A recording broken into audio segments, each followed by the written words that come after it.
You just got the bonus, the one you've been waiting for. $2,000 or even $5,000 hit your account on a Friday afternoon, and your brain immediately started building a list. You'd been thinking about a watch. You'd been thinking about that trip to Mexico. You'd been thinking about an upgrade to the apartment, maybe new furniture for the living room you've been embarrassed by every time someone comes over. Within 45 minutes of the deposit, you've mentally allocated 9,000 of it to three specific purchases. The remaining 3,000 will go to whatever else comes up. None of it will be saved. None of it will be invested. None of it will still exist 6 months from now in any form you can point to. By Sunday night, you've placed 2 of the 3 orders. By the following weekend, the watch is on your wrist and you're scrolling Instagram from the trip. There's a family 3 states over that received the exact same bonus this year, except it didn't come as a bonus. It came as a distribution from a trust their great-grandfather set up in 1973. The recipient is 26 years old. She put $11,000 of it into her brokerage account before the end of the same Friday afternoon. The $1,000 she kept went to a single, considered purchase she'd been planning for 3 months. She didn't tell her friends about any of it. She didn't post a single thing. By the time you finished your trip to Mexico, she'd already had a phone call with the family's longtime advisor to confirm the allocation, and the $11,000 had been deployed into the same index funds her grandparents had been holding for 40 years. That difference between the 2 responses to identical sums of money is the entire reason her family will still be wealthy in 2106, and yours, if it ever gets there, almost certainly won't be. The difference isn't intelligence. The difference isn't education in the conventional sense. The difference is a worldview, a specific way of relating to money that gets transmitted from parent to child across generations, and that almost nothing in modern American culture will teach you, because modern American culture is structurally incapable of teaching it. The mindset is sometimes called old money, sometimes called stewardship, sometimes called generational thinking.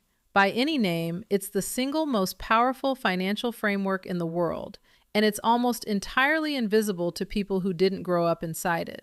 Today, I'm going to walk you through what that mindset actually is, what it looks like in practice, why almost every new money family loses everything within 3 generations, and how to start adopting the framework even if your bank balance currently has 3 zeros instead of 7. Quick disclaimer before we start. None of this is financial advice. This is education about a generational pattern. Use it as a map, not a prescription. Let's get into it. Start with the brutal statistic because it sets the stage for everything else. Multiple studies, most famously the long-running research from the Williams Group Wealth Consultancy, have found that 70% of wealthy families lose their wealth by the 2nd generation. 90% lose it by the 3rd. Read that again. Out of every 100 families that successfully build significant wealth, 90 of them will be back at 0 within 3 generations. Andrew Carnegie called this shirt sleeves to shirt sleeves in 3 generations. The English called it clogs to clogs. The Chinese have their own version. Wealth never survives 3 generations. The same pattern appears in every culture, every economy, every tax system. It's not an American problem. It's a human problem, and it traces back to something specific about how new wealth and old wealth relate to money in fundamentally different ways. The first generation builds. They roll up their sleeves. They work obsessively. They save because they have no choice, and then they keep saving because the habit set in deep. They live below their means, partly because they always did, and partly because they understand, in a way that won't be transmissible to their children, exactly how fragile money actually is. The second generation grows up around the wealth, but watches the first generation create it. They inherit some of the values, but not all of them. They live more comfortably than their parents, but still have some of the muscle memory. The third generation grows up entirely inside the wealth. They never saw it created. They have no muscle memory at all. To them, the money is air. It just is. And that perception, that the money simply exists and will continue to exist regardless of how they relate to it, is what destroys 90% of family fortunes by the time the great-grandchildren reach adulthood. The old money mindset is, more than anything else, the set of behaviors and beliefs that survive this pattern. It's what the 10% of families do that the 90% don't. And it's not what most people assume. It's not about having more money.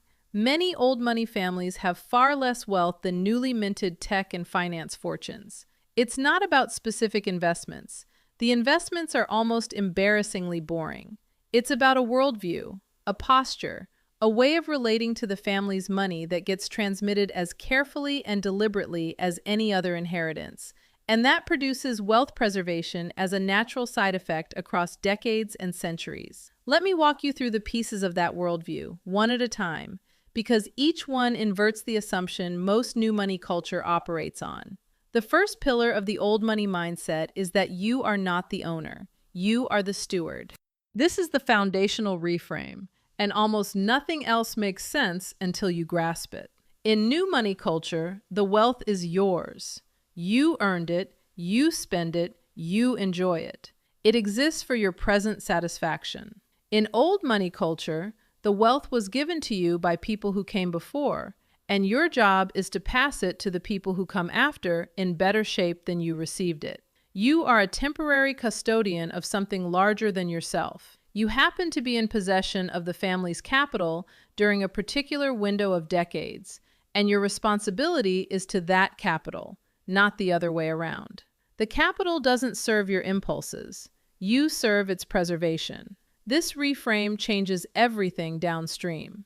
When you are the owner, the question is, what do I want?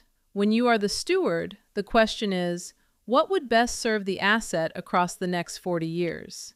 The bonus that lands in your account isn't yours to spend. It's the family's capital arriving in your custody, and you have an obligation to deploy it the way a responsible steward would deploy any resource that belongs to something larger than you.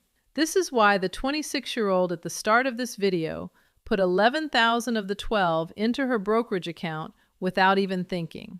To her, the question was never whether to save it. The question of saving versus spending didn't really arise. She was simply doing her job as the current custodian of a particular stream of capital her family has been preserving for 53 years. The second pillar of the mindset is that time horizons are measured in generations, not years. New money thinks in quarters: the quarterly bonus, the quarterly stock report, the quarterly business performance. New money's longest natural horizon is the retirement date, which sits maybe 30 years out at the start of a career. Old money thinks in 50-year and 100-year horizons. The decisions being made today are being made with the great-grandchildren in mind. The trust that gets set up isn't designed to dissolve in the next generation. It's designed to operate, with appropriate flexibility, across the entire arc of the family's future. This time horizon does enormous work invisibly. The single greatest force in wealth building is compound interest, and compound interest rewards time more than it rewards almost any other variable. $1 invested at age 25 and held until age 90 at average market returns becomes hundreds of dollars.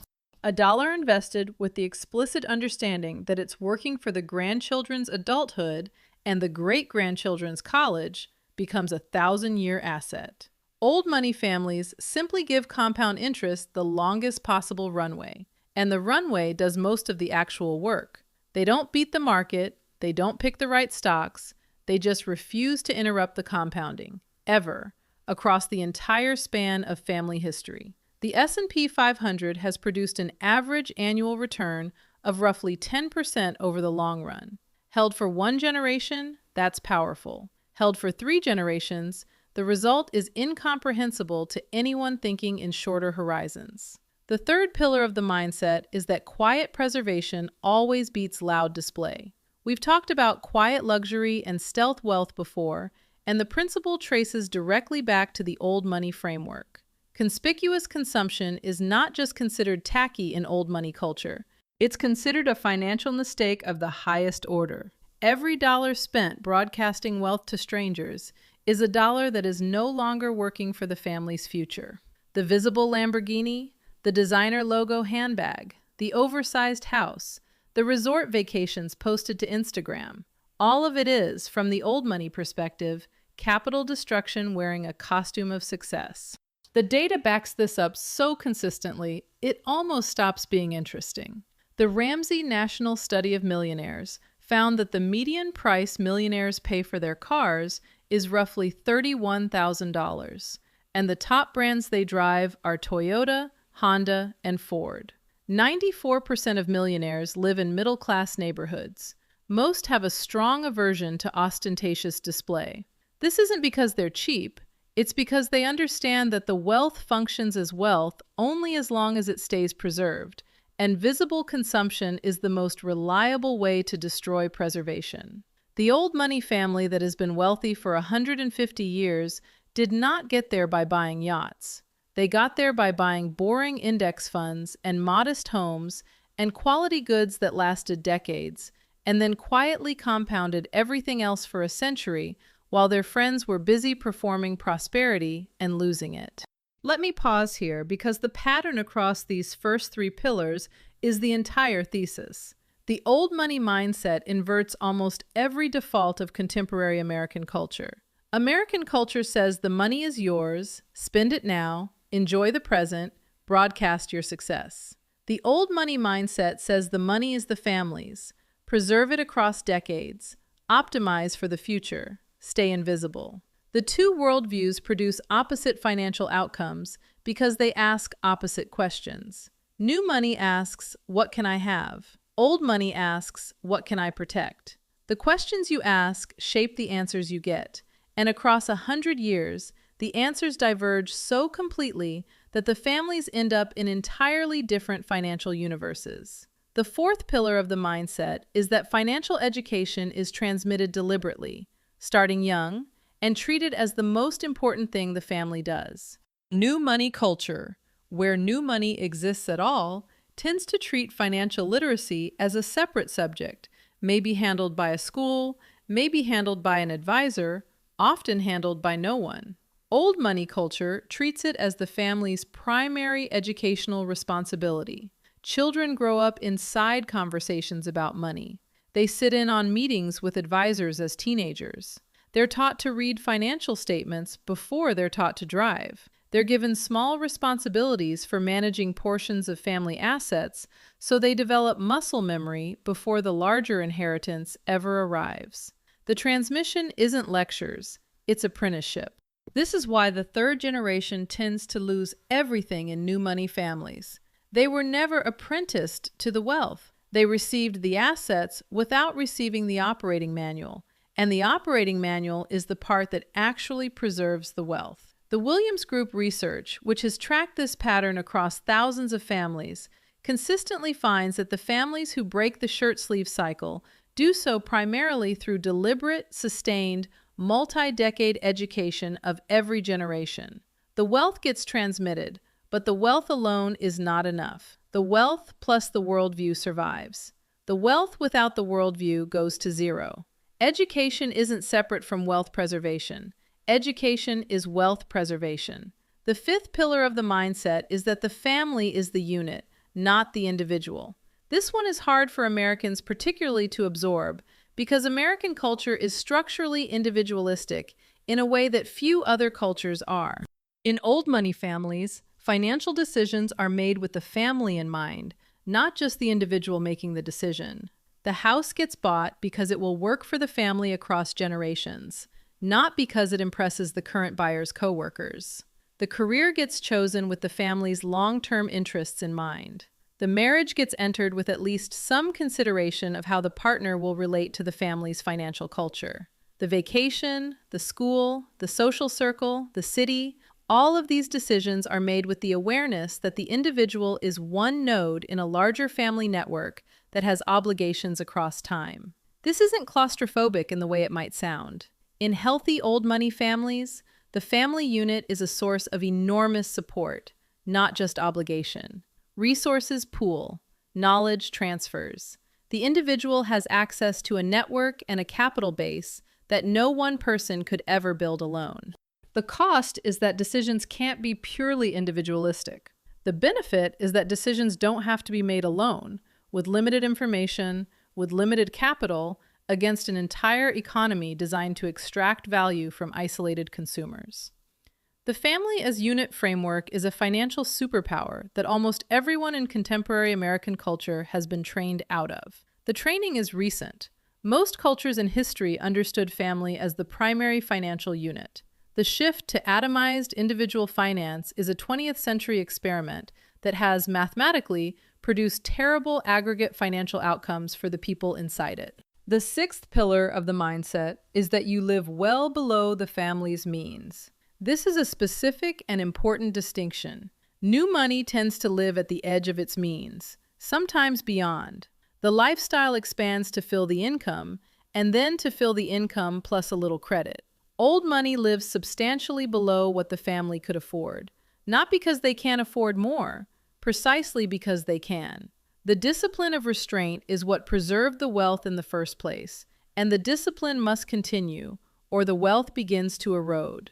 The old money family that could buy a $12 million house buys a $4 million house and invests the difference. The one that could fly private flies commercial. The one that could send the kids to a school that charges $60,000 a year considers whether the public school in the right district produces equivalent outcomes for free. The math here is exactly what you'd expect.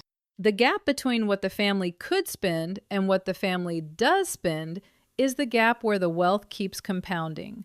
Close the gap and the compounding stops. Old money families understand with great clarity that lifestyle inflation is the mechanism by which the third generation destroys what the first generation built. So they refuse to participate in lifestyle inflation, generation after generation, and the wealth keeps growing because the consumption keeps not growing in lockstep with the income. New money families lack this discipline, on average, because they never had to develop it. The wealth was new. There was no muscle memory of restraint. The lifestyle expanded to consume the new resources, and within a generation or two, the resources were gone. The seventh pillar of the mindset is that debt is treated with deep suspicion and used only for genuinely productive purposes. Old money families have access to enormous amounts of credit. They could borrow at favorable rates almost without limit.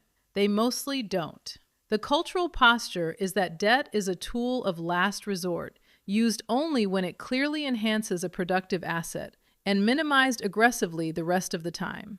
The home gets paid off as quickly as practical. Consumer debt is essentially non-existent. The credit cards exist for convenience and points, not for carrying balances. The leverage gets used for things like business expansion or strategic real estate purchases that genuinely produce returns above the cost of capital, and even then it gets used cautiously.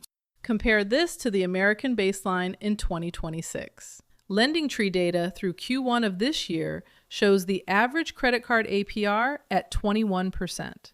Per Bankrate's 2026 credit card debt report, 47% of credit card holders carry a balance month to month, and 61% of those have been in debt for at least a year. Total U.S. credit card debt has crossed $1.3 trillion. Total household debt has crossed $18 trillion. The American baseline treats debt as a normal background condition of adult life. Old money families look at that and see active wealth destruction at scale. Every dollar of interest paid is a dollar that no longer compounds. The household carrying $6,500 at 22% interest pays roughly $1,500 a year in interest alone, year after year, for as long as the balance exists. That $1,500 compounding at 8% over 30 years would have become over $180,000 in family wealth. The debt didn't just cost the interest, it cost the future the interest would have built. The eighth pillar of the mindset is that you invest in productive assets and you don't trade them. Old money portfolios are famously boring. Diversified equity holdings, quality real estate, some bonds, some cash for liquidity, operating businesses if the family owns them. That's basically the whole list. There is no day trading, there is no chasing the latest sector, there is no get-rich-quick scheme, there is no crypto speculation. The portfolio gets built deliberately, gets allocated thoughtfully, and then it gets left alone for decades. The Vanderbilt family fortune, before it was famously destroyed by subsequent generations, was built on boring railroad and shipping holdings. The Rockefeller family fortune has been preserved across multiple generations through boring, diversified investments. The Mellon family, the DuPont family, the handful of families that have actually preserved wealth across many generations all did it through boring asset ownership held for very long time periods. Compare that to the new money pattern, where wealth gets cycled through whatever speculative vehicle is currently fashionable. Crypto in 2021, tech stocks in 2022, AI plays in 2024, the newest thing in 2026. Each speculative cycle separates new money from its capital with remarkable efficiency, while the boring families keep holding their index funds and their real estate and their diversified positions and quietly compounding at the boring market average for the 18th straight decade. The S&P 500 has produced an average annual return of roughly 10% over the long run. Compounded across multiple generations with no interruption, that boring return produces dynastic wealth. Old money knows this and refuses to be tempted away from it. New money keeps getting tempted away, generation after generation, and keeps watching its capital evaporate as a result. The ninth pillar of the mindset is that work is not separate from wealth. This one surprises people. The popular conception of old money is people who don't work, trust fund kids, idle inheritors. The reality of the families that actually preserve wealth across generations is the opposite. They work. They work hard. They run companies, manage foundations, practice professions, contribute to the world. The wealth is the foundation, not the destination. Working is part of the worldview because work transmits the values, develops the muscle memory, prevents the entitlement spiral, and gives the next generation an actual relationship with the resources they will eventually steward. The third generation curse, the 90% failure rate, traces in significant part to families that did the opposite. The grandchildren were raised inside the wealth and never developed an actual relationship with work. They had no sense of what money cost to produce, what it took to preserve, what it required to manage. So they consumed it, often spectacularly, because they had no muscle memory for anything else. The families that broke the curse insisted that every generation work, that every generation contribute, that every generation develop the same relationship with effort that the original wealth creator had. The wealth was preserved because the worldview was preserved, and the worldview required ongoing demonstration through work in every generation. The 10th pillar of the mindset is that giving is structural, not impulsive. Old money families practice philanthropy in a deliberate, sustained, often institutional way. Foundations get established. Annual giving plans get followed. Particular causes get supported across generations. This isn't just about doing good, though it includes that. It's also part of the financial architecture. Structured giving creates tax advantages that preserve more of the family's capital. It creates institutional infrastructure that survives any individual's death. It transmits values about responsibility and stewardship to the next generation. It positions the family within a broader community of similarly oriented families. And it keeps the family's relationship with money tethered to something larger than personal consumption, which is psychologically what prevents the third generation collapse. This is dramatically different from the impulsive new money philanthropy pattern, which tends to be ad hoc, driven by emotion, often public, and often disconnected from any larger plan. Old money giving operates more like a long-term investment program. The family commits to particular institutions, often serves on their boards, often shapes their direction over decades. The wealth that goes out is part of the same disciplined framework as the wealth that gets preserved. Both flows are structural, considered, multi-generational. Both serve the family's long-term purpose. Neither is impulsive. The 11th pillar of the mindset is that privacy is a financial asset. Old money families guard their financial information with serious care. They don't discuss specific numbers in public. They don't post their assets to social media. They don't broadcast their net worth at parties. They often live in homes that don't reveal their actual wealth, drive cars that don't announce it, Dress in clothes that signal nothing to outsiders. This isn't false modesty, it's strategic. Privacy of wealth produces real financial returns. According to Javelin Research, identity theft rates among high net worth individuals run 43% higher than the general population. Wealthy individuals get specifically targeted by sophisticated phishing and impersonation schemes built on data harvested from public profiles. The more visible the wealth, the larger the target. Old money families have understood this for centuries, long before identity theft existed in its current form. The same instinct that protected medieval merchants from highwaymen now protects modern wealthy families from cyber targeting, social engineering, and the general extraction economy that orbits visible wealth. Privacy isn't just preference, it's preservation. There's also a relational dimension. When your wealth is visible, every relationship in your life gets filtered through the awareness of your wealth. Friendships become harder to evaluate. Romantic relationships acquire complications. Family dynamics get distorted. Old money families have known this for generations and have built the protective practice of financial privacy into their basic operating procedure. The wealth is real, the wealth is preserved, the wealth is doing its work, but the wealth is not the first thing anyone outside the family knows about anyone inside it. The privacy preserves the wealth, and the privacy preserves the relationships, and the two together preserve the family across time.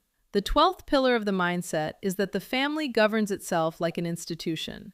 The most successful old money families operate with formal family governance structures, family councils that meet regularly, family constitutions that document values and decision frameworks, family meetings where information gets shared and decisions get made collaboratively, advisors who serve the family across generations, documented processes for how decisions get made, how disputes get resolved, how new family members get integrated, how the next generation gets prepared for stewardship roles. This sounds excessive until you understand what it prevents. The vast majority of family wealth destruction across generations happens through some combination of internal conflict, lack of communication, unprepared heirs, and poor decision-making by people who never developed the skills required to manage the assets they inherited. Formal governance addresses every one of these failure modes directly. It creates the conversation infrastructure. It documents the values. It professionalizes the decision-making. It prepares the heirs. It manages the conflict. The wealth survives not because individual family members are exceptional. The wealth survives because the family operates with the discipline of a well-run institution, which is more reliable than any individual member. Now let me address the question this video forces. What does any of this mean for someone watching who isn't from an old money family? If you're a first-generation wealth builder, or zero generation, or actively in debt, or just starting out, how is any of this relevant? Here's the answer. Almost every element of the old money mindset is available to you right now, regardless of your current bank balance, regardless of your family background, regardless of how much you've already messed up financially. The mindset is not a function of starting capital. The mindset is a worldview, and worldviews are free. The reason old money families preserve wealth isn't because they had more to start with. The reason is the worldview they bring to the wealth they have. Apply the same worldview to whatever wealth you can build, even if it starts small, and the same mathematical force takes over. Compound interest doesn't care whether your great-grandfather was wealthy. It only cares whether you give it enough time, enough capital, and enough non-interruption.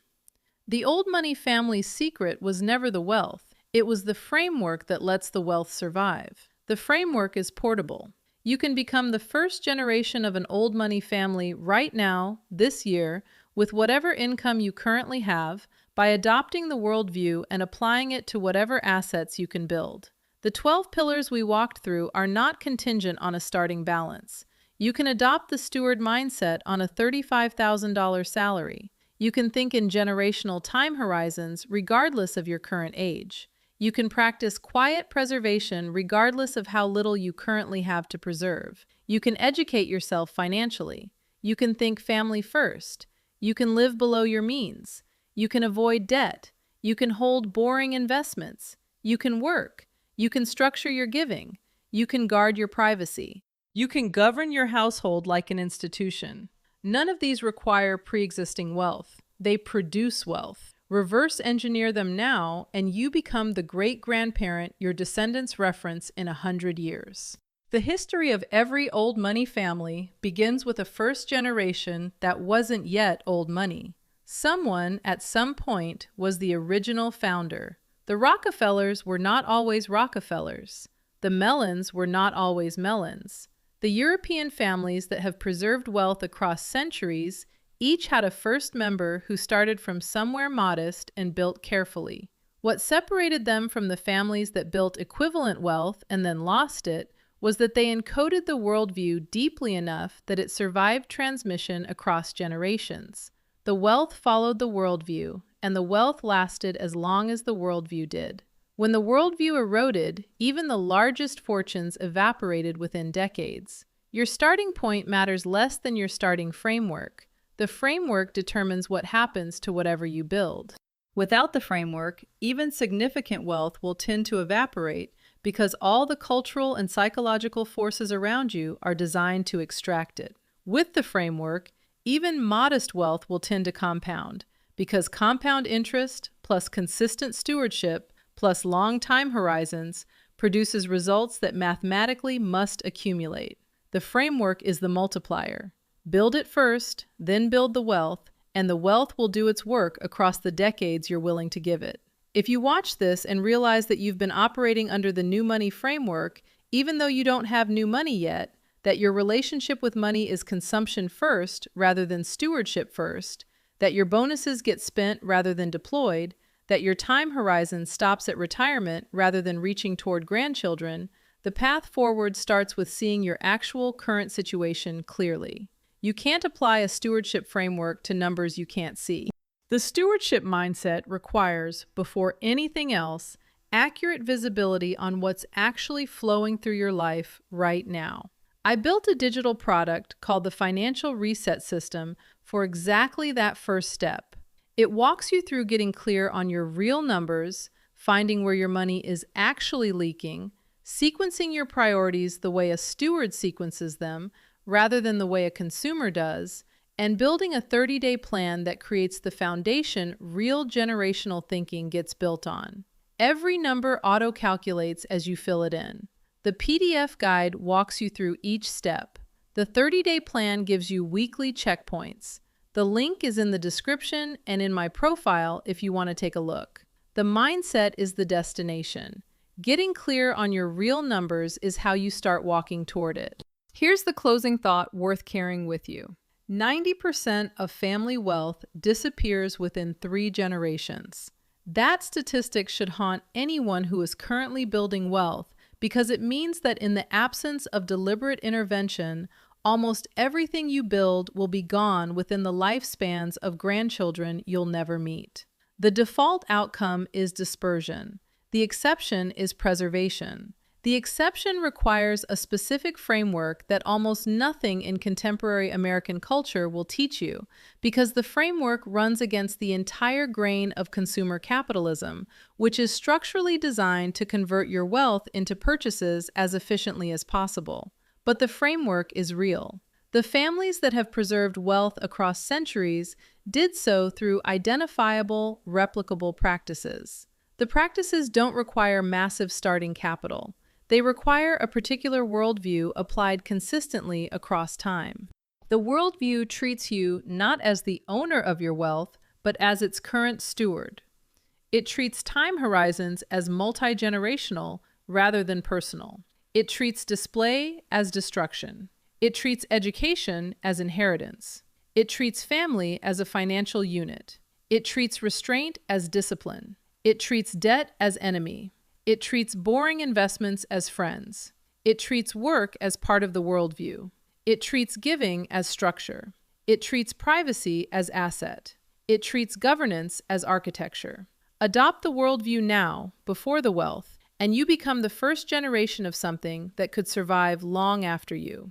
Adopt the consumption worldview instead, and you guarantee that whatever you build will be among the 90% that doesn't survive. The math runs in both directions with equal reliability.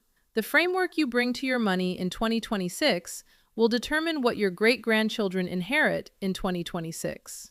They will inherit either a fortune you've stewarded carefully across the decades you had it, or they will inherit nothing, because the fortune dispersed across the consumption choices of two generations who were never taught to see themselves as stewards of anything larger than their own immediate satisfaction. The 26-year-old at the start of this video knows what she is. She is the fourth generation.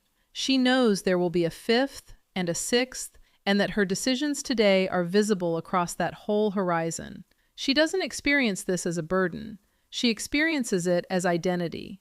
The $11,000 went into her brokerage account on a Friday afternoon because that's what stewards do. Not because she's better than you, because she was taught a framework that you weren't. The framework is not gated. You can pick it up right now. You can start operating from it tonight.